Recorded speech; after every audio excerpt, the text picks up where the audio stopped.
ஆயுதெழுத்து நீட்சிக்கு வரவேற்கின்றோம். பாரத பிரதமர் நரேந்திர மோடி மன் கி பாத் என்று மாதாந்திரம் அவர் மக்களோடு உரையாடக்கூடிய நிகழ்ச்சியில ஒரு கெடு விதித்திருக்கிறார். அதாவது கருப்பு பணத்தை உள்நாட்டில் பதுக்கி வைத்திருப்பவர்களுக்கு கெடு செப்டம்பர் 30 வரைக்கும் தான். அதற்குள்ள 60% தண்டனையோடு, அதாவது 60% அபராதத்தோடு நீங்கள் பதுக்கி வைத்திருக்கக்கூடிய தண்டனையை வெளிக்கொண்டு வந்து விடுங்கள், இல்லை என்றால் மிக கடுமையான விளைவுகளை சந்திக்க நேரிடும் என்று அவர் சொல்லியிருக்கிறார். சொல்லியிருப்பது முதன்முறை இல்லை, மீண்டும் வலியுறுத்தி சொல்லியிருக்கிறார். என்றால் அந்த அவகாச காலமானது துவங்குகிறது. ஏற்கனவே முந்தைய பட்ஜெட்ல அறிவிக்கப்பட்ட ஒரு விஷயம்தான். கருப்பு பண விவகாரத்தில் அரசாங்கத்துடைய உத்தரவாதம் ஆட்சிக்கு வரும்பொழுது பாரதிய ஜனதா நிறைய உத்தரவாதங்கள் கொடுத்தது. அரசாங்கம் சில முயற்சிகளை எடுத்திருக்கிறது. அது போதுமானதாக இருந்திருக்கிறதா? கருப்பு பண மீட்பில் போதுமான நடவடிக்கைகள் எடுக்கப்பட்டிருக்கிறதா? இந்த ஒரு கெடுவும் கூட பலன் அளிக்குமா, பயனை தருமா? பொலிட்டிக்கல் ரிட்டாரிக் நிறைய கேள்விகள் இருக்கின்றன. கருப்பு பண விவகாரம் பலன் அளிக்குமா? மோடி வைத்த கெடு. நிகழ்ச்சியில் நம்முடைய பேராசிரியர் ராஜலட்சுமி பாரதிய ஜனதாவுடைய செய்தி தொடர்பாளர் இணைகிறார் மற்றும் காங்கிரஸ் செய்தி தொடர்பாளர் திரு அமெரிக்க நாராயணன் அவர்கள் இணைகிறார்கள். இருவரையும் நிகழ்ச்சிக்கு அன்போடு வரவேற்கின்றோம். முதல் கேள்வி அப்கோர்ஸ் பேராசிரியர் ராஜலட்சுமி அவர்களுக்கு தான். இது பெரிய அளவுக்கு பலன் தரக்கூடிய விஷயம் அப்படின்னு நினைக்கிறீங்களா? ஏனென்றால் பல லட்சக்கணக்கில் வெளிநாட்டுல பணம் இருக்கிறது, கருப்பு பணம் இருக்கிறது அப்படின்னீங்க. ஆனால் இது போன்று வெளிநாட்டு கருப்பு பணத்தை கையாள்வதற்கும் ஒரு விண்டோ கொடுத்தீங்க. அதுல பெரிய ரிசல்ட்ஸ் இல்ல. இதுல இருக்க போறதுன்னு நினைக்கிறீங்களா? இது கேட்பதற்கு மிகச் சிறப்பாக இருக்கிறது, பலன் தரும் நினைக்கிறீங்களா? கருப்பு பணத்தை பொறுத்த வரைக்கும் நிச்சயமா கருப்பு பணத்தை நம்ம மீட்டெடுக்க வேண்டும் என்பது மோடி சர்க்கார், பிஜேபி சர்க்காரோட முக்கியமான ஒரு கருத்தாக இருக்கிறது, ஒரு கொள்கையாக இருக்கிறது. ஏன்னா வந்த உடனே நாங்க குழுவெல்லாம் அமைச்சோம், அதுக்காக எல்லா நடவடிக்கையும் எடுத்துக்கிட்டு இருக்கோம். சுப்ரீம் கோர்ட் சொன்னதுனாலும் நாங்களும் பண்ணிருக்கோம் இல்லையா? அதை வெயிட் பண்றதுக்கு எவ்வளவு நேரம் ஆகும்? ஆக இப்ப வந்து மன் கி பாத்ல பிரைம் மினிஸ்டர் இன்சிஸ்ட் பண்ணி சொல்லியிருக்குதுன்னா ஒரு 5 பாயிண்ட் சொல்லியிருக்காரு. அது சொல்லும் போதே ஒரு முகாந்திரம் என்ன சொல்லியிருக்காருன்னா 16,000 ரூபாய் பென்ஷன் வாங்குறவர் 5,000 ரூபாய் வந்து ஸ்வச் பாரத்துக்காக கொடுத்திருக்காரு குல்கர்னி. அந்த மாதிரி ஒரு மென்டாலிட்டி நம்ம நாட்டில் இப்ப டெவலப் ஆயிட்டு வருது. எத்தனை பேர் மானியங்களா அவங்களே வேண்டான்னு விட்டு கொடுத்திருக்காங்க. சோ இந்த மாதிரி ஒரு சென்சேஷன் வந்து கருப்பு பணக்காரர்கள் விட்டு கொடுப்பாங்களாங்கிறது இந்த மாதிரி இருக்கிற சமயத்துல கருப்பு பணக்காரர்களும் பணத்தை வைத்து என்ன செய்வாங்க? அதை வெள்ளையாக்கணும், அதை நல்ல நேராக பணம் கொண்டு வரணும்ங்கிறது அவங்களுக்கு ஒரு எண்ணம் இருக்கும். ஏற்கனவே எல்லா கவர்மெண்ட்லயும் இந்த வாலண்டரி டிஸ்க்ளோசர் ஸ்கீம் இருந்திருக்கு. சில சமயத்துல 65% அப்படின்னு சொல்லி இது வாலண்டரி டிஸ்க்ளோசர் ஸ்கீம் அல்ல, இது வந்து அம்னஸ்டியும் அல்ல அப்படின்னு திரு அருண் ஜேட்லி சொல்றாரு. அதாவது இருக்கிற கருப்பு பணத்தை சிஸ்டத்துக்குள்ள கொண்டு வருது. இது போன்ற முயற்சி வந்துதான் ஆனோம் நீங்க சொல்றீங்க, வந்துருச்சாங்கிறதான் கேள்வி. இது வந்து உள்நாட்டு கருப்பு பணத்தை கொண்டு வரதுக்கு இந்த ஸ்கீம் செப்டம்பர் 30 இந்த செப்டம்பர் 30 இது போல வெளிநாட்டு கருப்பு பணத்தை கொண்டு வரதுக்கு போன வருஷம் கெடு கொடுக்கப்பட்டது. இதே போன்ற ஒரு ஸ்கீம் கொடுக்கப்பட்டது. ஆனால் வந்ததோ, இது போன்ற ஸ்கீம்ல வந்ததோ 4,147 கோடி. அரசுக்கு கிடைச்சது 2,500 கோடி. உங்க கணக்கு படியே பல லட்சம் கோடி, 25 லட்சம் கோடி வெளிநாட்டுல பதுங்கி இருக்கின்றீங்க. அதுல 2,500 கோடி ஏமாத்திரம், 4,000 கோடி ஏமாத்திரம். அதாவது ஏற்கனவே காங்கிரஸ் கவர்மெண்ட்ல இந்த கருப்பு பணம் மொரிஷியஸ் மாதிரி நாடுகள் வழியாக நமக்கு வந்து ஃபாரின் டைரக்ட் இன்வெஸ்ட்மெண்ட் சொல்லிட்டு ஒரு ஃப்ளோ ஆயிருக்கு. இப்ப அதுக்கு தான் கேபிட்டல் கெயின்ஸ் டாக்ஸ் வந்து நம்ம கொடுக்கணும்னு சொல்லி அருண் ஜேட்லி சொல்லியிருக்காரு. காங்கிரஸ் கவர்மெண்ட்ல தான் இந்த மாதிரி பணம் வந்து பரிவர்த்தனை ஆச்சுங்கிறது உண்மை. அந்த ஃபாரின் டைரக்ட் இன்வெஸ்ட்மெண்ட் அவங்க ஆரம்பிச்சு வச்சதுல அந்த காலத்துல இப்போ வந்து நாங்க அதை வந்து ரெஸ்ட்ரிக்ட் பண்ணியிருக்கோம், அதை கண்காணிக்கிறோம். அதே சமயத்தில் இப்ப என்னன்னா ஒரு 5 திட்டங்களை கொண்டு வரோம். முதல்ல வந்து ஒரு இன்சென்டிவ் அண்ட் டிஸ்இன்சென்டிவ். அவங்களுக்கு ஒரு உந்துதல் கொடுக்க 45% வந்து உங்களுக்கு டிஸ்க்ளோஸ் பண்ணீங்கன்னா கிடைக்கும். இல்லைன்னா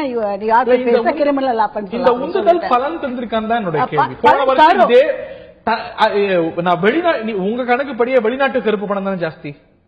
நிச்சயமா வெளிநாட்டு கருப்பு பணம் ஜாஸ்தி.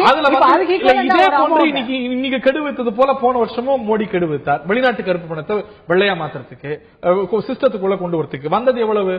ஆனா உள்நாட்டு கருப்பு பணம் இன்னைக்கு வந்து பதுக்கப்பட்டு இருக்கிறது உண்மை. அது வந்து கருப்பு பணம் 4,147 கோடி தான் இருக்குன்னு நினைக்கிறீங்களா? அதாவது அது இன்னும் இருக்குங்கிறது நமக்கு நம்ம இதுலயே கணக்கிலே தெரியுது. ஜெனிவாவில் இருக்கு, மற்ற வங்கிகள்லயும் இருக்கு, கனடால இருக்கு. ஆக்சுவலா இன்னைக்கு பாத்தீங்கன்னா 16,000 கோடி ரூபாய்க்கு நம்ம வந்து கருப்பு பணத்தை ஓரளவுக்கு ஐடென்டிஃபை பண்ணிருக்கோம், சீசர் பண்ணிருக்கோம். 500க்கு மேல கேசஸ் வந்து ஃபைல் ஆயிருக்கு. ஆக இன்கம் டாக்ஸ் டிபார்ட்மெண்ட் வந்து வேகமா ஆக்ஷன் எடுத்துட்டு இருக்குங்கிறது நமக்கு உண்மை. ஆகினால் மக்களுடைய மென்டாலிட்டி இந்த 2 வருஷத்துல கருப்பு பணத்தை டிஸ்க்ளோஸ் பண்ணணுங்கிற அளவுக்கு வந்திருக்கு. அதனால ஒரு இன்சென்டிவ் கொடுக்கறோம், அதனால டிஸ்க்ளோஷர் வரலாம். அடுத்தது வந்து இதை வாட்ச் பண்றோம், ப்ராப்பர்ட்டிஸ் எல்லாம் நாங்க ப்ராப்பர்ட்டி டாக்ஸ், சொத்து வரி இதெல்லாம் வாட்ச் பண்ணிட்டு போறோம். அடுத்தது இது சாட் மூலமாக இதை மறுபடியும் கொண்டு போறோம். அவங்களுக்கு இதுல ஒரு இன்கம் டாக்ஸ் நடவடிக்கை எடுத்து வருது அப்படிங்கிறீங்க, கொஞ்சம் கொஞ்சமா நல்ல மாறி வருதுங்கிறீங்க. திரு அமெரிக்க நாராயணன் அவர்கள்ட்ட கேட்க விரும்புறேன், இது பலன் அளிக்குமா பலன் அளிக்காதா அப்படின்னா we have to wait and see. ஆனா சிஸ்டம்ல வராத ஒரு கருப்பு பணத்தை, அதுவும் இன்னைக்கு வந்து ஒரு வாலண்டரி டிஸ்கோஷராவும் இல்லாம அம்னஸ்டியாவும் இல்லாம ரெண்டுத்துக்கு இடைப்பட்ட ஒரு சொல்யூஷனா ஒரு சிஸ்டத்துக்குள்ள ஒரு அபராதத்தோட கொண்டு வருது அப்படிங்கிறது பர்சே நல்ல திட்டம் தான். சர்க்குலேஷன்ல இல்லன்னு நம்ம சொல்ல முடியாது. எங்களது தலைவர் துணைத் தலைவர் ராகுல் காந்தி அவர்கள் பேச சொன்னாரு, ஃபேர் அண்ட் லவ்லி ஸ்கீம். இது வந்து அழகான பேச்சு. மோடி வந்த பிறகு சொன்னாரு, நாங்க வந்து இந்த நாட்டில் எல்லாரும் கூட நம்புறாங்க, நீங்க கூட பல இடங்களில் கோட் பண்ணிருக்கீங்க, இந்த நாட்டில் கரப்ஷன் கொஞ்சம் போச்சு. இன்னைக்கு ஒரு ஆங்கில பத்திரிகையோட முதல் பக்கத்தில் இந்தியா அமங் டாப் 3 ரீஜன்ஸ் இன் கரப்ஷன் லிங்க்ட் ஃப்ராட். மோடி அவர்கள் 2013 யூபிஏ அரசை கம்பேர் பண்ணி 2015 757 பெரிய கம்பெனிகள் முதலாளிகள்கிட்ட கேட்கச்சு 15% இந்த நாட்டில் மோசடியும் அதிகரித்திருக்குன்னு அவங்க சொல்றாங்க. நான் சொல்லல, ஒரே நிமிடம் நீங்க பேச நான் குறுக்கிட விரும்பல, தயவு செய்து நீங்க குறுக்கிட மாட்டீங்கன்னு நம்புறேன். இரண்டாவதாக மோடிக்கு கருப்பு பணத்தை பொறுத்தவரை இன்டர்நேஷனலுடைய புள்ளி விவரங்கள்ல நான் பேசுவோம். டிரான்ஸ்பரன்சி இன்டர்நேஷனல் நீங்க கொண்டு வந்தால் தெளிவாக சொன்னாங்க, 4 கவர்மெண்ட்டை கம்பேர் பண்ணாங்க. அது நீங்க மறுக்க மாட்டீங்கன்னு நினைக்கிறேன். வாஜ்பாயுடைய என்டிஏ, இரண்டாவதாக யூபிஏ. நீங்க வந்து தயவு செய்து நான் சொல்லச்சே குறுக்கிடாங்க, நீங்க கொண்டு வந்தீங்க, நீங்க உண்மையை சொல்வீங்கன்னு நம்புறேன். இந்த 4 கவர்மெண்ட்ல எது வந்து அதிகமாக கரப்ஷன் உள்ள கவர்மெண்ட்னு டிரான்ஸ்பரன்சி இன்டர்நேஷனல் சொன்னது எது நீங்க சொல்லுவீங்கன்னு நினைக்கிறேன். இல்ல தயவு செய்து மக்கள் கிட்ட நீங்க உண்மையை சொல்லணும்னு கேக்குறேன், சொல்லுங்க. யூபிஏ என்டிஏ நான் கேட்ட கேள்விக்கு நேரடியாக சொல்லுங்க. உங்களுக்கு விரும்பின பதில் நாள சொல்ல முடியும். இல்ல யார் இந்த நாள்ல மோசமான அதிக கரப்ஷன் உள்ளதுன்னு சொன்னாங்க. யூபிஏ தெரியாதா சொல்ல மறுக்கிறீங்க. சிபிஐ வந்து வருஷம் புள்ளி வரத்தை கொடுக்கும். லாஸ்ட் 2-3 இயர்ஸ் யூபிஏ இறுதி இல்ல. ஏன்னா உங்களுக்கு உங்களுக்கு உண்மையை ஒத்துக்க நீங்க வந்து இவ்வளவு தூரம் டிரான்ஸ்பரன்சி இன்டர்நேஷனல் படிச்சதால் சொல்றேன். வாஜ்பாய் அரசு யூபிஏ 1-2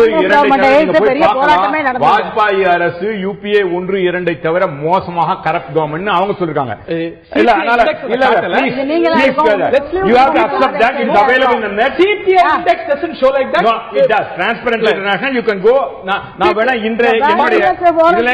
எடுத்துக்காட்டோட புள்ளி விவரங்களுடைய என்னுடைய போட்டிருக்கேன். இந்து தமிழ்ல தெளிவாக போட்டிருக்காங்க. அது இல்லன்னு நீங்க மறுக்க முடியாது. நீங்க சொன்னதால I have to refer you the source. Let people refer. CPI index is getting better. Let us go to the black money. ஏன்னா அதுல தெளிவாக பிஜேபி என்டிஏ அரசு தான் கரப்ஷன்ல நம்பர் 1 டிரான்ஸ்பரன்சி இன்டர்நேஷனல் சொல்றாங்க. இரண்டாவது பிளாக் மணியை பற்றி அதிகமான பிளாக் மணி உள்ளவர் வந்து நம்ம பல சாமியாரை வச்சிட்டு இருக்காங்க. ராம்தேவ் சொல்றாருங்க, நான் சொல்லலைங்க, அவர் சொல்றாரு. ஏன்னா அவங்க வந்து வேணா டிஸ்அவுண்ட் பண்ணிட்டோம். On BJP's promise to bring black money slashed abroad, he said they must bring it back. I really don't understand what's the hurdle there. அவங்க கொண்டு வரலன்னு இவர் நாங்க சொல்லல, எதிர்க்கட்சி சொல்ல, அவங்க அணைச்சி கட்டி பிடிக்கிறாங்களே சாமியார், அந்த சாமியார் சொல்றாரு. மூணாவதாக Narendra Modi failed to bring sales supreme court judge சொல்றாங்க. இதையெல்லாம் விடுங்க சார். மொத்தத்துல இதும்போது முதல்ல நாங்க ஒரு இவர் சிதம்பரம் கொண்டு வந்தாரு. அதுல ஒரே ஒரு நிமிடம், அதுல வந்து 10,000 கோடி ரூபாய் அரசுக்கு வருமானம் வந்தது. 30,000 கோடி ரூபாய். If you index it for inflation alone 2 லட்சம் கோடி ரூபாய் வந்து அரசுக்கு குறைந்தபட்சம் 80,000 1 லட்சம் கோடி. இந்த அரசு வாய் சொல்லில் வீரரழி பாப்பாவை தவிர சிதம்பரம் இதுல எவ்வளவு வந்தது? சிதம்பரம் இதுல வந்து 30,000 கோடி ரூபாய் அரசுக்கு வருமானம், 33,000 கோடி ரூபாய் டிக்ளேர் பண்ணி 10,000 கோடி ரூபாய் வருமானம் வந்தது. அதை வந்து இண்டெக்ஸ் பண்ணீங்கன்னா they are saying 1 லட்சம் கோடி ரூபாய் இன்னைக்கு வந்திருக்கணும்ன்றாங்க டாக்ஸ் பெனல்ட்டியோடு சேர்ந்து. மொத்தத்துல இந்த அரசு சும்மா show and Fair and Lovely scheme தான். இது வந்து ஷோ இவங்க செய்கின்ற ஒவ்வொருதும் கரப்ஷன் இண்டெக்ஸ் ஆகட்டும், இன்னைக்கு அவங்க தெளிவாக இந்தியா முதலிடத்தில் இருக்கின்றாங்க மோசடிலையும் கரப்ஷன்லயும். என்டிஏ அரசு, வாஜ்பாய் அரசு டிரான்ஸ்பரண்ட் நேஷனல் சொல்லிருக்கு, அதுதான் கரப்ஷன்ல அதிகம் யூபிஏ அரசை விடன்னு. மூன்றாவதாக இவருக்கு வேண்டியவர்களாக ராம்தேவ் அவர்களே சொல்லிருக்காங்க இவங்க கொண்டு வரலன்னு. நான்காவதாக கடந்த காலத்தை ஒப்பிட்டு பார்க்கும்போது எங்களது அமைச்சர் சிதம்பரம் அவர்கள் அறிவித்ததுல 10,000 கோடி ரூபாய், இன்னைக்கு 2 லட்சம் கோடி ரூபாய் ஒரு செயல்படாத கேள்வி எழுதலையா? இப்ப ஒரு எஸ்ஐடி அமைக்கணும், விசாரிக்கணும் அப்படின்னும் போது உங்க அரசு என்ன நிலைப்பாடு எடுத்தது? கோர்ட் சொன்ன நிலைப்பாட்டுக்கு மேல்முறையீடு எஸ்ஆர்ல என்னங்க பண்ணாங்க இவங்க? என்னங்க பண்ணாங்க கேக்குறேன். இல்ல நீங்க போன தடவை பேச சுவிஸ்ல போய் டீல் போட்டு வந்தார்ல 14ஆம் தேதி. ஒரே ஒரு நிமிஷம் எனக்கு சொல்றேன், பிஜேபி சொல்லட்டும். 14ஆம் தேதி சுவிஸ் அரசுல இருந்து பேசுவாங்க. வந்தாங்களா? ஓகே கேளுங்க, நான் உங்களை நோக்கிய கேள்வி கேட்கிறேன். இதுல உங்களால ஒரு ஹை மாரல எடுக்க முடியுமா? நாங்க வேற மாதிரி நடந்துகிட்டோம், மோடி அரசு பாருங்க ஒண்ணுமே செய்யல. இந்த எஸ்ஐடியை எதிர்த்தேங்க, இது உச்ச நீதிமன்றம் எஸ்ஐடி வேணும்னு சொன்னது, அதை எதிர்த்து கோர்ட் போன சர்க்கார் யூபிஏ போன முறை கொண்டு வந்த பேர் ஏதாவது இன்டர்நேஷனல் சட்டப்படி வெளியிலே சொல்ல முடியாது நாங்க செய்கின்ற செயல்ல. இன்றைக்கு ஒரு கேள்வி கேட்கிறேன், சுப்ரீம் கோர்ட் கவர்ட்ட கொடுத்துட்டு பண்ணுங்க,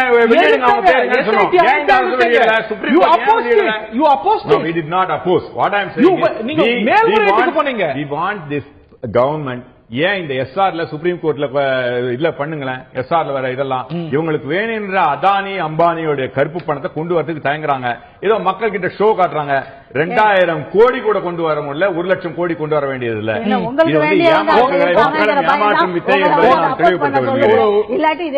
எல்லா 25 லட்சம் கோடி அளவுக்கு வெளிநாட்டுல கருப்பு பணம் இருக்கிறது அப்படின்னு திரு அத்வானி சொன்னார். மோடி பல கூட்டங்கள்ல பேசினார். 15 லட்சம் கொடுக்க முடியும்னு சொன்னார்னு ஒரு கருத்து, இல்ல கொடுப்பேன் ஒரு கருத்து. அதெல்லாம் வரணும் அப்படின்னா 1800 லட்சம் கோடி நீங்க கொண்டு வரணும். அதுவும் இந்த 2 வருஷத்துல வந்த பணமும் எவ்வளவு சதவீதம்? It's very very minuscule amount. நீங்க எவ்வளவு தூரம் இதுல போயிருக்கீங்க? இதை எந்த அளவுக்கு எலெக்ஷன்ல ரைஸ் பண்ணீங்க? எவ்வளவு தூரம் போயிருக்கோம் அப்படின்னா ரெண்டுத்துக்குமான இடைவெளி பிரம்மாண்டமானதா உங்களுக்கு படலையா? ராம்தேவ் சொன்னதை பத்தி சொல்றாரு. ராம்தேவ் சொன்னதை விட்டுருங்க. திரு சுப்பிரமணியன் சுவாமி இப்ப கருப்பு பண மீட்புல போதுமான நடவடிக்கை இல்லைங்கிற கருத்தை பதிவு செஞ்சிருக்காரு. கோர்ட் வரைக்கும் கூட போய் தெரிஞ்ச சுப்பிரமணிய சாமி அவரோட சொந்த கருத்து எங்க எம்பி.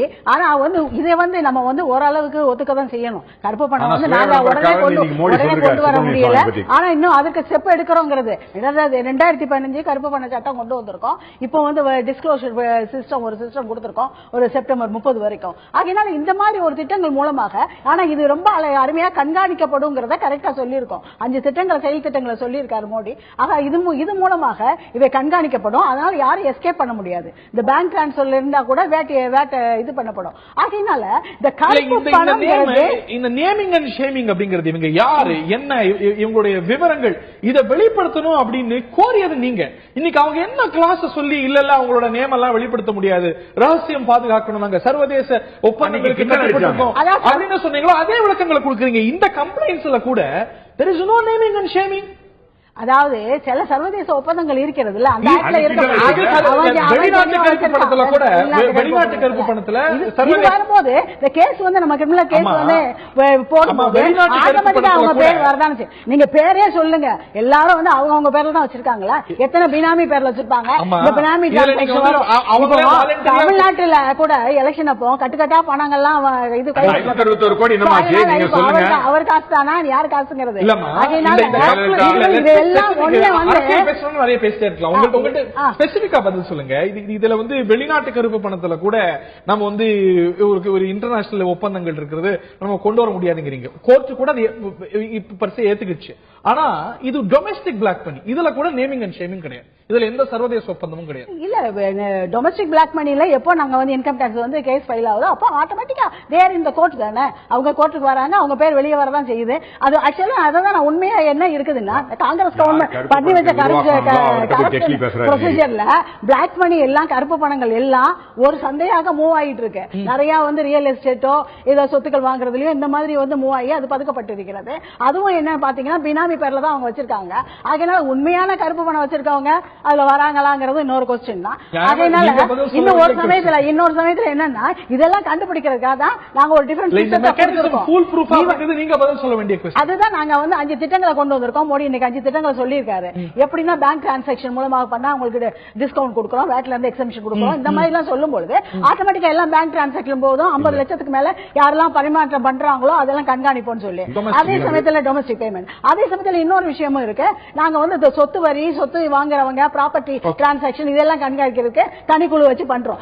இதெல்லாம் தான் முக்கியமான அடிப்படை திட்டம். சும்மா கொண்டு வரோம் சொல்லிட்டு பினான்ஸ் மினிஸ்டர் மட்டும் அனௌன்ஸ் பண்ணிட்டு பினான்ஸ் செக்டர் இது இன்கம் டாக்ஸ் செக்டர் இருக்கு, விஜிலன்ஸ் செக்டரும் இன்ஃபார்ம் ஆயிருக்கு, ஆக்சுவலா லீகல் செல்லும் இன்ஃபார்ம் ஆயிருக்கு. So all these things are combined together and acting எல்லாம் பண்ணிட்டு கருப்பு பணத்துக்கு ஒரு நல்ல ஒரு வெளிப்படுத்தல அப்படின்னாலும் கூட தண்டனையில இது வந்து குற்ற வழியில தான் வந்த ஒரு பணம்னா உங்களுக்கு தண்டனையில இருந்து எல்லாம் விலக்கு கொடுத்துடல முந்தைய நடவடிக்கைகள் போல அப்படின்னு நிதி அமைச்சர் சொல்றாரு. வை டவுட் இட்? அதோடைய இன்டென்ஷன் ஏன் நம்ம சந்தேகிக்கும் இறுதியான அதாவதுங்க நாம பேசுறது ஒண்ணு செயல்படுறது ஒண்ணு. அன்று அவர்கள் எங்களை கேள்வி கேட்டார்கள்.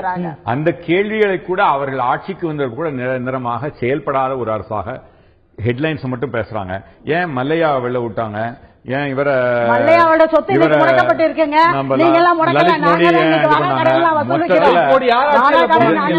வந்து கூட்டு வர வேண்டியதானே.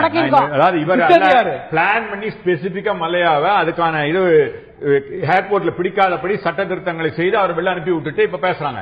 இவர்களுக்கு வந்து நான் தெளிவாக சொல்கிறேன், இந்த அரசு இவர்களுக்கு பணம் கொடுத்தவர்களுக்கு நான் அடிக்கிறா போல அடி, பிடிக்க அழகா போல அழுனா கூட அழக்கூட செய்வதில்லை. ஏனென்றால் இவர்கள் எடுத்தது 2000 கோடி. இதுலயும் அதே மாதிரிதான் வரப்போகுது. மோடி வந்து மக்களை 15 லட்சம் ரூபாய் கோடி கொடுப்ப 15 லட்சம் ரூபாய் கொடுப்பேன்னு ஏமாத்தினாரு. இவர் இன்னும் காட்டா 15 லட்சம் கோடி இல்ல 15 லட்சம் 1000 கூட இவங்களால வாங்க முடியும். இறுதியான கருத்து ரொம்ப சுருக்கமா சொல்லிடுங்க நிகழ்ச்சி நிறைவு. அதாவது கருப்பு பணத்தை கொண்டு வருவதற்காக மன் கி பாத் மூலமாக பிரைம் மினிஸ்டர் வந்து 5 செயல் திட்டங்களை சொல்லி இருக்கிறாரு.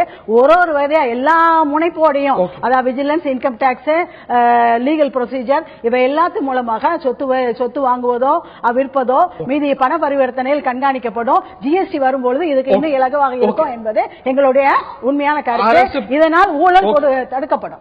அரசு பல்வேறு நடவடிக்கைகளை எடுத்து வருகிறது. போதுமானதா, போதுமான அளவுக்கு பதுங்கி இருக்கக்கூடிய கருப்பு பணம் வெளியில வந்திருக்கிறதா, வரப்போகிறதா அப்படிங்கறதா இன்றைய பிரதான கேள்வியாக இருக்கிறது. முந்தைய பட்ஜெட்ல அறிவித்தது போல வெளிநாட்டு கருப்பு பணத்தை கொண்டு வரதுக்கு ஒரு கெடு விதித்து கிட்டத்தட்ட ஒரு 4100 கோடி வந்தது. அதுபோல உள்நாட்டு கருப்பு பணத்தை கொண்டு வரதுக்காக பிரதமர் கெடு விதித்திருக்கிறார். நோக்கங்கள் எல்லாம் சந்தேகத்துக்குரியது அல்ல. ஆனால் இதனது செயல் வடிவம் எந்த அளவுக்கு பயன் தரப்போகிறது, அரசு ஒரு கட்சியாக, அரசியல் கட்சியாக கொடுத்த உத்தரவாதம் அதுல காட்டிய உயரத்தை செயல்பாட்டில் காட்டுதா அப்படிங்கிற கேள்விகள் தான் தொடர்ந்து எழுந்திருக்கின்றன. கருப்பு பணம் மீட்கப்பட வேண்டும்.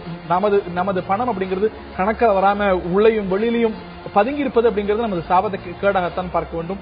இதுல வந்து நிச்சயமாக இன்னும் போக வேண்டிய தூரம் நிறைய இருக்கிறது என்பது உண்மை. நிகழ்ச்சியில பங்குண்ட விருந்தினர்கள் இதுவரைக்கும் பார்த்த நேர்களுக்கும் நன்றி.